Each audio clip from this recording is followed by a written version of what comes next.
It's starting to get a lot harder for the Liberals to deny their ties to the Trudeau Foundation. That's the organization that was founded by friends and family of Justin Trudeau's late father, Pierre Elliott Trudeau. Previously, I told you about a video that Senator Denise Batters released that detailed all of the Senate appointees or even people that have ties to the Trudeau Foundation that have now accepted jobs in the Liberal government. Patrick Piché is also on the Trudeau Foundation roster. He was actually the director for the foundation up until 2016 and is currently a director at Bombardier.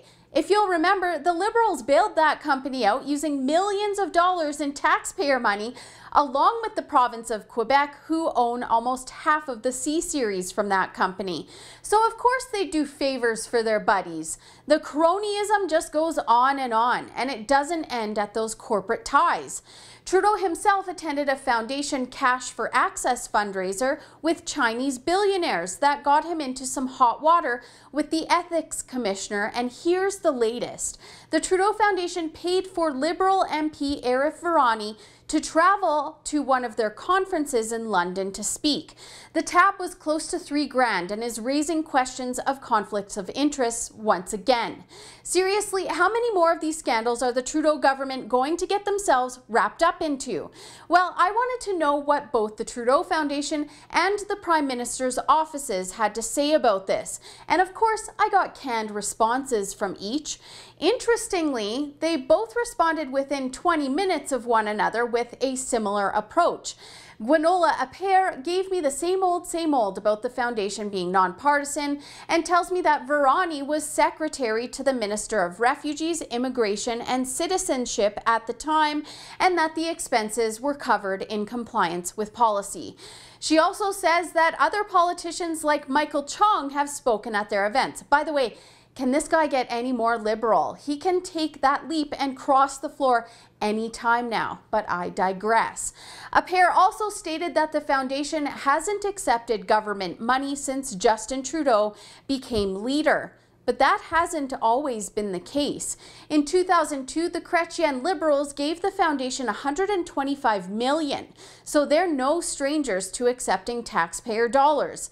And André Hallé, Trudeau's press secretary, tells me that Justin Trudeau has no involvement in the foundation and that the selection process to advise the Prime Minister on Senate appointees is nonpartisan.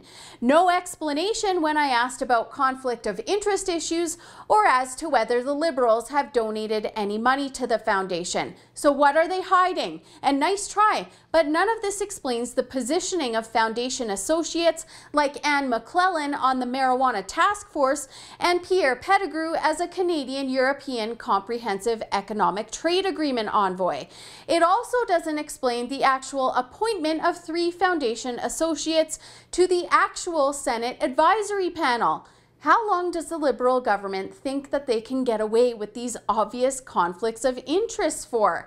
Justin Trudeau has attended cash for access fundraisers with the Trudeau Foundation for $1,500 a plate, where a Chinese billionaire donated to the foundation. There have been Senate appointments and government jobs given to foundation affiliates, and now this MP accepted an all-expenses-paid trip to London to speak at a foundation conference. Like I said before, it just keeps getting harder and harder for the Liberals to explain this one away now, doesn't it? For the Rebel.media, I'm Holly Nicholas. Thanks for watching. Have you subscribed to our YouTube channel yet? Click the link to subscribe so that you don't miss any of our latest content.